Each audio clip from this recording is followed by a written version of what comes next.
Donc, on va essayer maintenant de voir avec ce qu'on a vu maintenant. On a compris ce que sont les vacances modernes. C'est une notion moderne, une notion très occidentale qui n'était pas connue dans l'islam. Donc, on va essayer de voir maintenant comment se présentent les deux l'un face à l'autre. Déjà, la chose très importante, si on veut faire des vacances dites islamiques, c'est qu'il ne faut pas copier ou calquer la physiologie des vacances islamiques sur la philosophie des vacances modernes.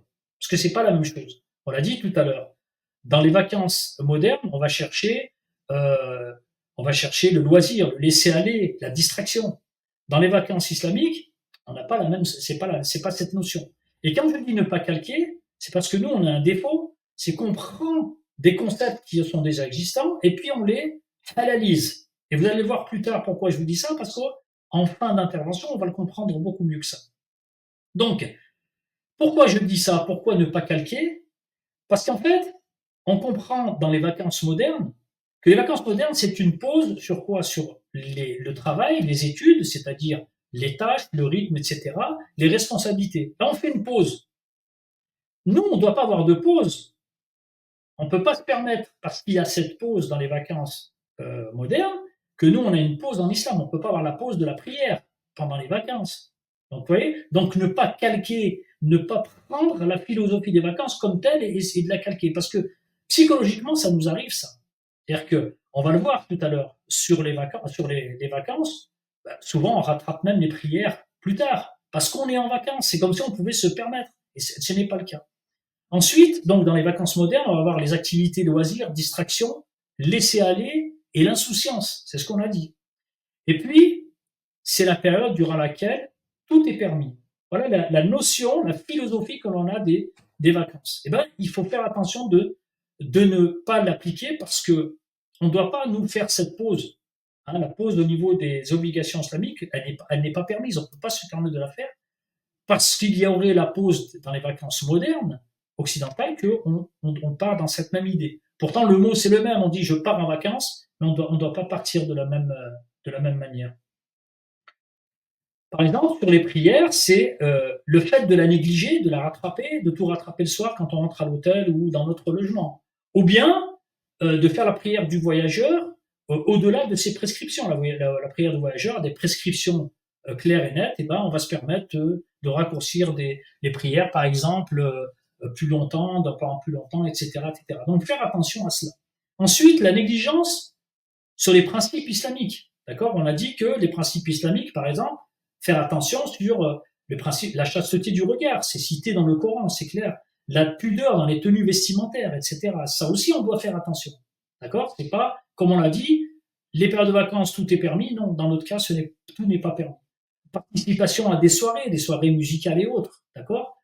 Et aussi les dépenses excessives. Vous savez que l'israf, en islam, l'israf, c'est-à-dire le gaspillage, l'israf, c'est le gaspillage dans le halal. Et tabdir, c'est dans le haram. Nous, on est dans l'israf. Donc, même l'israf, le gaspillage dans le halal, on doit éviter de faire trop de gaspillage. Donc, vous savez qu'en vacances, des fois, on se laisse aller à des dépenses excessives et des fois même, on se paye des vacances VIP. Et donc, il faut faire aussi attention à cela. Donc, faire attention que la notion de vacances moderne et occidentale, eh ben, elle ne nous pollue pas notre notion à nous. On ne doit pas prendre cette notion et se dire, bah, on est en vacances, on peut faire comme on veut, on peut aller où on veut.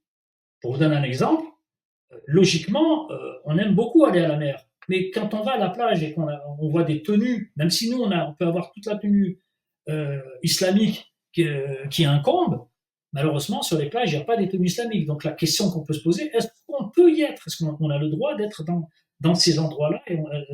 Donc voilà, c'est toutes les questions sur lesquelles on peut se poser. Alors là, quelles seraient les vacances possibles? Alors c'est difficile. C'est difficile et pas difficile en fait.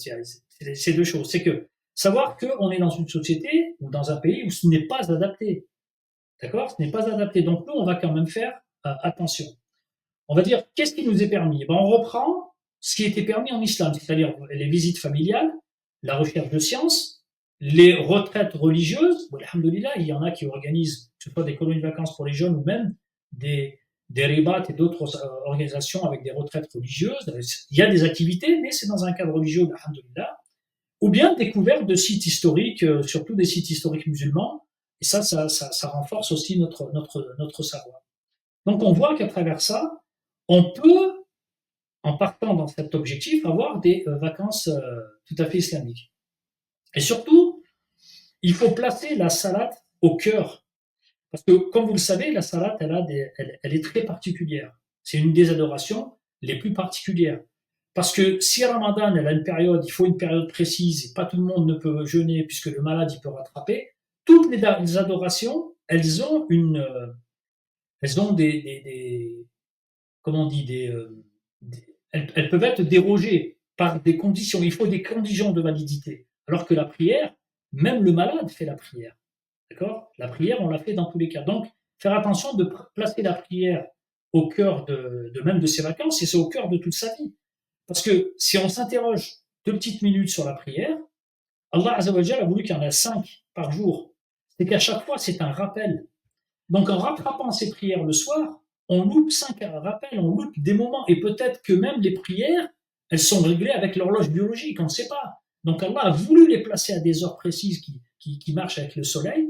C'est qu'il y a un moment, un rappel, il faut être conscient de ce lien avec Allah. Et moi, ce que je dis souvent à des frères, des sœurs qui travaillent et qui ne peuvent pas être présents à la prière parce que, par exemple, la Hassal, ils sont encore au lieu de travail, bah, au moins qu'ils mettent sur leur téléphone ou leur montre un petit bip pour qu'ils soient présents à ce moment-là, qu'ils ont un rappel d'Allah, qu'Allah les a appelés pour une prière et qu'ils disent, bah, je suis conscient qu'il y a une prière, je peux pas la faire, mais au moins, j'ai cette conscience qu'Allah Azzawajal, il m'a appelé pour cette prière et je ne peux pas y être présent. Donc, vous voyez que, au moins, avoir ne pas avoir ne pas laisser la prière comme ça passer et puis dire bon c'est pas grave on peut rattraper on est en vacances qu'elle serait quelque chose de grave. Donc ne pas remettre en cause ni la prière ni les principes islamiques en s'autorisant les écarts parce qu'on l'a dit tout à l'heure vacances, laxisme, tout est permis. Donc ça c'est vraiment quelque chose à éviter. De plus donc depuis plusieurs années les vacances elles tombent en pleine période des mois sacrés. Et ça, c'est aussi une chose qu'on néglige beaucoup. Les mois sacrés, il y a 4 mois sacrés, dont 3 qui se suivent. Et les 3 qui se suivent, depuis plusieurs années, ils tombent pendant les vacances d'été. D'accord? Il y a Dhul Qa'da, Dhul Hijjah, dans lequel on est en ce moment, et Muharram. Ces 3 mois se suivent. Ces 3 mois sacrés. Il faut savoir qu'Allah Azzawajal, il nous dit clairement qu'il a institué 4 mois sacrés. Ne soyez pas injustes, ne commettez pas de péché pendant ces mois-là. Pourquoi? Parce que pendant les mois sacrés, si les actes d'adoration, les bons actes, ils vont être multipliés, les péchés vont l'être de même. Donc, et ces mois sacrés sont importants parce qu'ils sont là pour nous encourager à faire plus d'actes d'adoration puisque on sait que c'est sacré, ça va être multiplié. Mais de la même manière, ils vont nous inciter à être plus vigilants face aux péchés. Donc là, ça tombe pendant les vacances d'été, les vacances où malheureusement on se laisse aller. Et on va voir maintenant en dernière partie, j'ai pas voulu faire quelque chose de trop long parce que je pense que l'intervention qu'on aura avec les frères et les sœurs sera intéressante. La dernière partie, on va arriver à une réflexion. Parce que dans mes recherches, je me suis rendu compte que il y a énormément d'organisations tourisme, ce qu'on appelle halal friendly. C'est-à-dire qu'on a donné ce nom pour dire des vacances compatibles halal. D'accord? Et ce tourisme, quand on lit les articles, et je vais vous citer quelques articles, il est venu avec l'augmentation de pouvoir des musulmans. Je vais vous citer un article qui vient du Times. Selon le Times, les vacances halal représentent en 2017 un marché en plein essor d'une valeur supérieure à 125 milliards de dollars par an et qui devrait atteindre les 274 milliards de dollars d'ici 2023. Vous voyez, donc c'est, comme on dit tout à l'heure, pourquoi je vous ai fait l'historique tout à l'heure des vacances en France, pour vous montrer qu'à la fin, on est arrivé au tourisme de masse, parce qu'il y a de l'argent à se faire, et donc on a organisé tout ce tourisme pour récupérer l'argent de ceux qui avaient le droit aux vacances. Ben, là, c'est la même chose. Il y a un nouveau marché, c'est le marché du musulman. Et donc, on va organiser des vacances compatibles halal.